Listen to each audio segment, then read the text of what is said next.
പീഡിപ്പിക്കപ്പെട്ട കന്യാസ്ത്രീയല്ല, നേരെ മറിച്ച് പീഡകനായ ബിഷപ്പ് ഫ്രാങ്കോയാണ് ഇതിൽ ലജ്ജിക്കേണ്ടത്. പക്ഷേ ഫ്രാങ്കോയെ വെറുതെ വിട്ടു പരാതിക്കാരിയായ കന്യാസ്ത്രീ അടക്കം പറയുന്നത് അത് പൂർണ്ണമായി ശരിയല്ല. ഫ്രാങ്കോയ്ക്ക് വലിയ ശിക്ഷ കിട്ടിക്കഴിഞ്ഞു.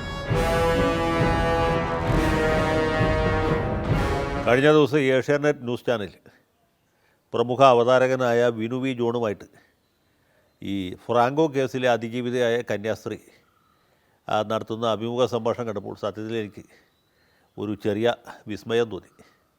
കാരണം ഈ കന്യാസ്ത്രീകൾ തന്നെ പൊതുവെ അടങ്ങി ഒതുങ്ങി ജീവിക്കുന്ന ആളുകളാണ്.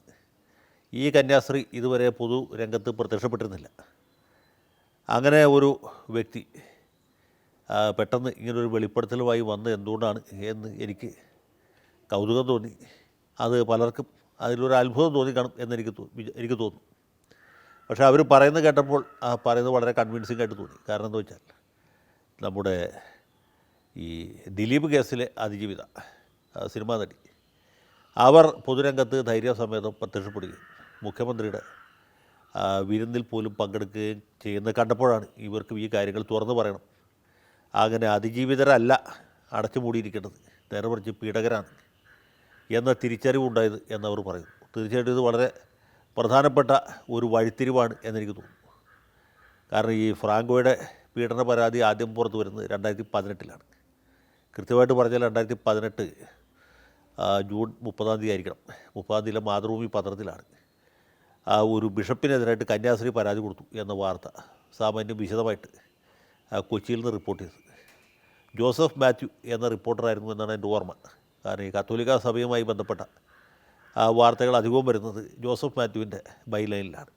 അപ്പോൾ ജോസഫ് മാത്യുവിൻ്റെ ഈ റിപ്പോർട്ട് ഞാൻ കാണുന്നു മാതൃഭൂമി പത്രത്തിൽ. അന്ന് തന്നെ മനോരമയുടെ റിപ്പോർട്ട് വേറൊരു രീതിയിലാണ്, വളരെ ചെറിയൊരു വാർത്തയാണ്. നമ്മൾ സൂക്ഷ്മദർശിനി വെച്ച് നോക്കിയാലേ കാണുള്ളൂ, അല്ലെങ്കിൽ മാഗ്നിഫൈങ് ഗ്ലാസ് ഉപയോഗിച്ച് നോക്കിയാലേ മനോരമയിലെ വാർത്ത കാണുള്ളൂ. മനോരമയിൽ പറയുന്നത് ഈ കന്യാസ്ത്രീക്കെതിരായിട്ട് ഒരു ബിഷപ്പ് പരാതി കൊടുത്തു, ബിഷപ്പിൻ്റെ പരാതിയെക്കുറിച്ച് പോലീസ് അന്വേഷിക്കുന്നു, അതിന് പ്രതിവിധി എന്ന രീതിയിൽ കന്യാസ്ത്രീയും എന്തോ ഒരു പരാതി, എന്താണെന്ന് മനോരമയ്ക്ക് അറിയില്ല, എന്തോ ഒരു പരാതി എവിടെയോ കൊടുത്തു എന്ന രീതിയിലാണ് മനോരമ റിപ്പോർട്ട് ചെയ്തത്. അപ്പോൾ ഇത് രണ്ടും കൂടി കൂട്ടി വായിച്ചപ്പോൾ എനിക്ക് വലിയ കൗതുകമായിട്ട് തോന്നി.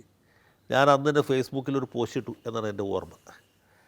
ഏതായാലും 3-4 ദിവസത്തിനകത്ത് ഇതിൻ്റെ വിശദാംശങ്ങൾ മറ്റ് പത്രങ്ങളിലൊക്കെ വന്നു, മാധ്യമത്തിലും മംഗളത്തിലും കേരളകൗമുദിയിലുമൊക്കെ വന്നു. അന്ന് ഏറ്റവും മിതത്വം പാലിച്ച 2 പത്രങ്ങൾ, ഒന്ന് മനോരമയും പിന്നെ ദേശാഭിമാനിയുമായിരുന്നു. മനോരമയുടെ സർക്കുലേഷൻ പിടിച്ചിട്ടും ദേശാഭിമാനിക്ക് കത്തോലിക്ക തിരുസഭയും മാർക്സിസ്റ്റ് സർക്കാരും തമ്മിലുള്ള ബന്ധം വഷളാകുമോ എന്ന ഭയം കൊണ്ടുമാണ് അങ്ങനെ മിതത്വം പാലിച്ചത്.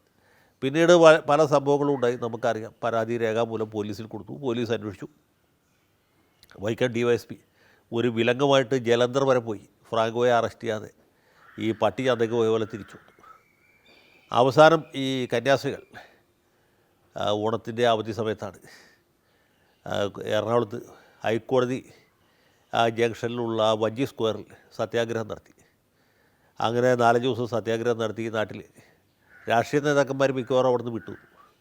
ആകെ വന്നിട്ട് പോയിട്ട് ഷാനിമോൾ ഉസ്മാനും ബിന്ദു കൃഷ്ണൻ മാത്രമോ അതിൽ നേതാക്കളായിട്ട് പങ്കെടുത്തുള്ളൂ. ബാക്കിയുള്ളവരൊക്കെ ഞങ്ങൾ ഈ നാട്ടുകാരല്ല, ഞങ്ങൾ മാവിലായിക്കാരാണ് എന്ന മട്ടിൽ മാറി. ഞാൻ ഈ സമരത്തിൽ ആദ്യ അവസരം പങ്കെടുത്ത ആളാണ്. ഈ കന്യാസ്ത്രീകൾക്ക് വേണ്ടി എല്ലാ സമയത്തും ശബ്ദം ഉയർത്തിയ ഒരാളാണ്. അവർ വെറുതെ വിട്ടപ്പോൾ ആ വിധിയെ വിമർശിക്കുകയും ചെയ്ത ആളാണ്. അന്നും ചാനലിലൊക്കെ പോയി ഞാൻ ഈ വിധി തെറ്റാണ്, ഇത് നിയമത്തിൻ്റെ ഒരു ദുർവ്യാഖ്യാനമാണ് ഉണ്ടായിട്ടുള്ളത്, തെളിവുകൾ ശരിയായ രീതിയിലല്ല വിശകലനം ചെയ്തിട്ടുള്ളത് എന്ന് പറഞ്ഞ ആളാണ്. ഇപ്പോഴും ഞാൻ ആ അഭിപ്രായത്തിൽ ഉറച്ചു നിൽക്കുന്നതാണ്. ഏതായാലും കേസ് ഹൈക്കോടതിയുടെ പെൻഡൻസിയിലാണ്. അപ്പോൾ അതിനെക്കുറിച്ച് കൂടുതലൊരു അഭിപ്രായം പറയുന്നത് ശരിയല്ല, വിധിയുടെ ന്യായാന്യായതകളെക്കുറിച്ച്. അതൊക്കെ കഴിഞ്ഞ കാര്യങ്ങളാണ്. ഇനി അപ്പീൽ ഏത് കാലത്തായിരിക്കും വാദം കേൾക്കുക, വിധി എന്തായിരിക്കും വരിക എന്ന് നമുക്കറിയില്ല. ഏതായാലും ഒരു വിധി ഉണ്ടാകും എന്ന കാര്യത്തിൽ സംശയമില്ല. അത് ഫ്രാങ്കോയ്ക്ക് അത്ര തന്നെ സന്തോഷകരമായൊരു വിധി ആയിരിക്കില്ല എന്നും എനിക്ക് ഏതാണ്ട് ഉറപ്പുണ്ട്. പക്ഷേ ഫ്രാങ്കോയെ വെറുതെ വിട്ടു എന്ന് പറയുന്നത് പൂർണ്ണമായി ശരിയല്ല. ഫ്രാങ്കോയെ ശിക്ഷിച്ചില്ല എന്നാണ് ഈ പരാതിക്കാരിയായ കന്യാസ്ത്രീ അടക്കം പറയുന്നത്. അത് പൂർണ്ണമായി ശരിയല്ല. ഫ്രാങ്കോയ്ക്ക് വലിയ ശിക്ഷ കിട്ടിക്കഴിഞ്ഞു. ഇങ്ങനെ അധിക തുങ്കപദത്തിൽ ഒരു രാജാവായിട്ടിരുന്ന ഫ്രാങ്കോയുടെ ഇപ്പോഴത്തെ അവസ്ഥ എന്താ? ഇപ്പം ജലന്ധറിൽ ചെന്ന ആൾക്കാർ അദ്ദേഹത്തെ ജോലിയും കെട്ടിട്ട് അടിക്കും. ജലന്ധറിൽ നിന്ന് അദ്ദേഹം ബഹിഷ്കൃതനായി. അദ്ദേഹത്തിൻ്റെ കുപ്പായം ഊരി വച്ചു. ബിഷപ്പ് ഫ്രാങ്കോ എന്ന പേരിപ്പോൾ ബിഷപ്പ് എന്നുള്ളത് തിരുവിതാംകൂർ മാരായം എന്നൊക്കെ പറഞ്ഞ പേരിൽ മാത്രമേ ഉള്ളൂ, ഭരണാധികാരമില്ല. അദ്ദേഹം ബിഷപ്പല്ലാതെ അദ്ദേഹത്തെ വത്തിക്കാൻ വിലക്കി. അദ്ദേഹം ഇപ്പോൾ ഈ കവചകുണ്ടലങ്ങൾ നഷ്ടപ്പെട്ട കർണൻ്റെ പോലെ ഇപ്പോൾ ഒന്നുമല്ലാതെ വെറുതെ ഇരിക്കുകയാണ്. അത് ശിക്ഷയാണ്. പിന്നെ ഫ്രാങ്കോ എന്ന പേര് തന്നെ പീഡനത്തിൻ്റെ പര്യായമായിട്ട് മാറിയില്ലേ. ഇനി ഏതെങ്കിലും ഒരു ആത്മാഭിമാനമുള്ള കത്തോലിക്കൻ, ഏതെങ്കിലും ഒരു ക്രൈസ്തവൻ പോട്ടെ, ഏതെങ്കിലും ഒരു മനുഷ്യൻ കുട്ടിക്ക് ഫ്രാങ്കോ എന്ന് പേരിടും? ഒരിക്കലും ഇടില്ല. കാരണം ഫ്രാങ്കോ എന്ന് പേരിട്ടാൽ ആ കുട്ടി സ്കൂളിൽ ചെല്ലുമ്പോൾ ആളുകൾ പരിഹസിക്കും, ഓ നിനക്ക് മറ്റേ പീഡകനായ ബിഷപ്പിൻ്റെ പേരാണല്ലോ ഇട്ടേക്കണത് എന്ന് പറയും. ആ നിലയിലേക്ക് കാര്യങ്ങളെത്തിയില്ലേ. അപ്പോൾ അയാൾക്ക് ന്യായമായ ശിക്ഷ കിട്ടി. നമുക്ക് ജയിലിൽ പോലും മാത്രമല്ല ശിക്ഷ, സാമൂഹ്യമായ ബഹിഷ്കരണം. ഇനി ഫ്രാങ്കോ അടുത്തേ കൂടി വരുമ്പോൾ ഏതെങ്കിലും കന്യാസ്ത്രീ അദ്ദേഹത്തിന് എടുത്ത് വെക്കുമോ? ഇല്ല.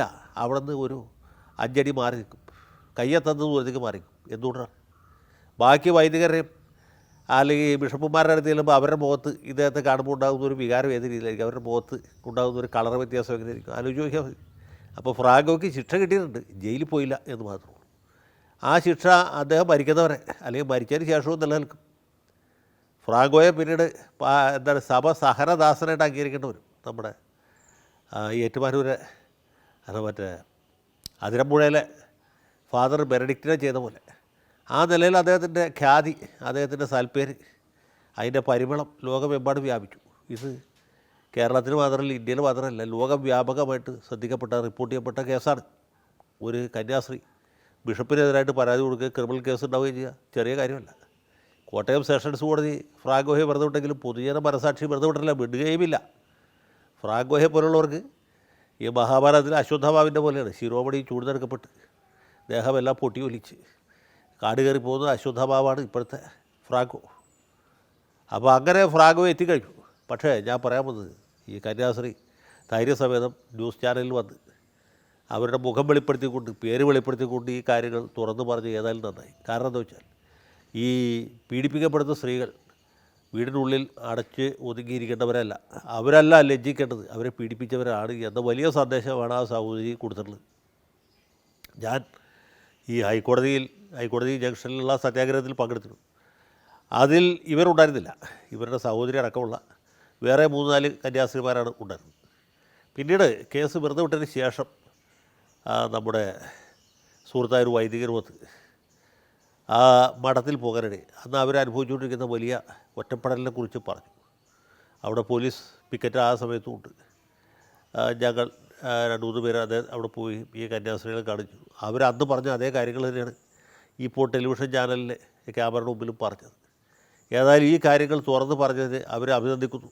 ഈ സഹോദരിമാരോടുള്ള ഐക്യദാർഢ്യം ഒരിക്കൽ കൂടി പ്രഖ്യാപിക്കുകയും ചെയ്യുന്നു. അവർ പറഞ്ഞ ഒരു കാര്യം ഞാൻ ആവർത്തിക്കാൻ ആഗ്രഹിക്കുന്നു.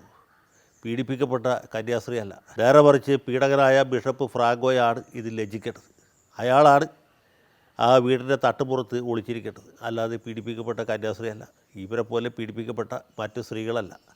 അവരൊക്കെ പൊതുരംഗത്ത് വന്ന് തുറന്നു പറയണം, ഞങ്ങൾക്ക് നേരിടേണ്ട വന്ന ദുരനുഭവം ഇതാണ്, ഇന്ന ആളുകളാണ് ഈ തരത്തിലുള്ള ദ്രോഹം ചെയ്തത് എന്ന് പറഞ്ഞാൽ ഇതിനൊക്കെ വലിയൊരു പരിധിവരെ അറുതി വരും എന്നാണ് ഞാൻ വിചാരിക്കുന്നത്. ഈ വിദേശ രാജ്യങ്ങളിലൊക്കെ അങ്ങനെയാണ്. യൂറോപ്പിലും അമേരിക്കയിലൊക്കെ സ്ത്രീകൾ മാളത്തിൽ ഒളിച്ചിരിക്കുകയല്ല, അല്ലെങ്കിൽ വീടിൻ്റെ തട്ടുപുറത്ത് കയറിയിരിക്കുകയല്ല, വീട്ടിലടച്ച് ഒതുങ്ങിയിരിക്കുകയല്ല ചെയ്യണം. അവർ പുറത്ത് വന്ന് കാര്യങ്ങൾ തുറന്ന് പറയും. അതിനൊക്കെ കൃത്യമായിട്ടുള്ള ശിക്ഷയും കിട്ടിയിട്ടുണ്ട്. അപ്പോൾ ആ ഒരു രീതിയിലേക്ക് പോയാൽ മാത്രമേ ഇതിന് ചെറിയൊരു പരിധിവരെങ്കിലും ശമനം ഉണ്ടാകുകയുള്ളൂ എന്ന് ഞാൻ വിചാരിക്കുന്നു. കന്യാസ്ത്രീയെ ഒരിക്കൽ കൂടി അഭിനന്ദിക്കാനും അവരുടെ ധാർമ്മികമായ ധൈര്യത്തെയും സ്ഥൈര്യത്തെയും അനുമോദിക്കാനും ഒരിക്കൽ കൂടി ഈ അവസരം വിനിയോഗിക്കുകയാണ്. ജയ് ഹിന്ദ്.